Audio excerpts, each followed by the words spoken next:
Veja o caso de Judas. Ele andava entre os 12 apóstolos, era ele que carregava a bolsa do dinheiro, era o tesoureiro.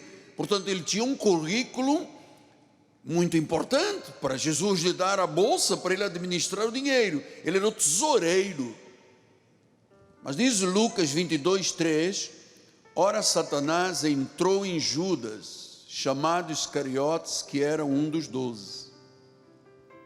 Eu sei que ele era o filho da perdição, mas ele andava ali com a bolsinha de dinheiro, ele o tesoureiro usado pelo diabo. Um dia Pedro passou por esse drama. Mateus 16:23, olha o que diz Jesus, voltando-se e disse a Pedro: arreda-te, Satanás, tu és para mim pedra de tropeço, porque não coagitas das coisas de Deus e sim dos homens. Houve um momento em que Pedro ouviu a voz de Satanás e começou a repreender Jesus. Pedro, ele andou sobre as águas, a sombra dele, onde ele passava, curava a gente. Mas houve um dia que ele começou a repreender Jesus: você não vai morrer, você não pode. E nitidamente Jesus disse: isso não é a voz de Pedro, é Satanás, vá-te reto. Vamos voltar lá, porque eu queria que isto ficasse na tua mente. Jó, então a sua mulher lhe disse. Pedro diz, Jó diz, a mulher dele diz, blasfema, amaldiçoa, morre. São provas que Satanás quer introduzir isso aqui na minha vida e na sua vida, se nós deixarmos.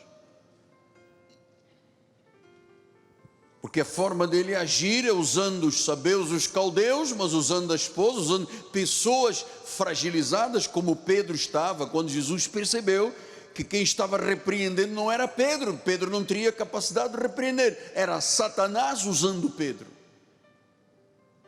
Então nós precisamos de discernir os espíritos. 1 João 4 diz isso: amados, não deis crédito a qualquer espírito, prova os espíritos, se eles vêm de Deus. Muitos falsos profetas têm saído pelo mundo. Versículo 4: filhinhos, vós sois de Deus, vocês já venceram os falsos profetas. Maior é aquele que está em vós do que aquele que está neste mundo. Eles procedem do mundo, por essa razão falam da parte do mundo e o mundo os ouve. Mas nós não, nós somos de Deus. Diga: eu sou de Deus. Aquele que conhece a Deus, disse João, nos ouve. Aquele que não é da parte de Deus não nos ouve. E nisto nós vamos reconhecer o espírito da verdade e o espírito do erro. Quer dizer que Satanás usa pessoas de fora.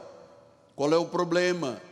Você pode assumir a sua sexualidade, você é um homem, mas dentro tem uma mulher, assuma-se como mulher. Você pode ser homossexual, Deus ama toda espécie de amor, está livre para fazer o que quiser. Ledo engana, mano. É passível de morte, a Bíblia diz isso. Quem pratica o que é contrário a Deus e quem concorda. Então nós precisamos ter vigilância. Nós precisamos de saber quem nós estamos ouvindo. Porque o Senhor passa aqui comigo 1h30 às quartas, 1h30 de oração, quem vem à oração, a escola bíblica, mais 1h30 domingo de manhã ou 2 horas, mais à tarde, é muito pouquinho em relação à semana toda e ao mês todo. Você tem um WhatsApp, você tem um iPad, você tem um iPod, você tem vizinho, você tem um WhatsApp, você... Amado, nós temos que estar vigilantes. Nós precisamos estar cercados de homens e mulheres piedosos, cheios do Espírito Santo, guiados pelo Espírito Santo. E eu terminaria com uma passagem de João 1:45 e 47.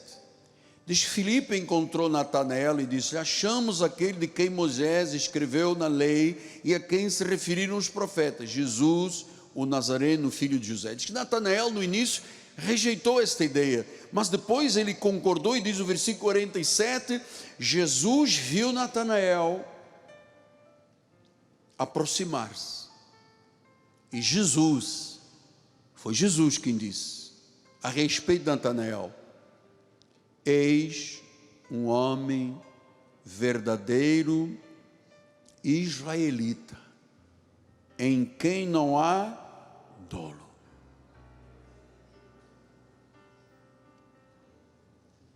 Em quem não há procedimentos fraudulentos, em quem não há fraude, em quem não há uso de má fé, em quem Natanael não induz outras pessoas a más práticas. E como advogado eu lhe digo, juridicamente, o dolo é aquela deliberação de violar a lei.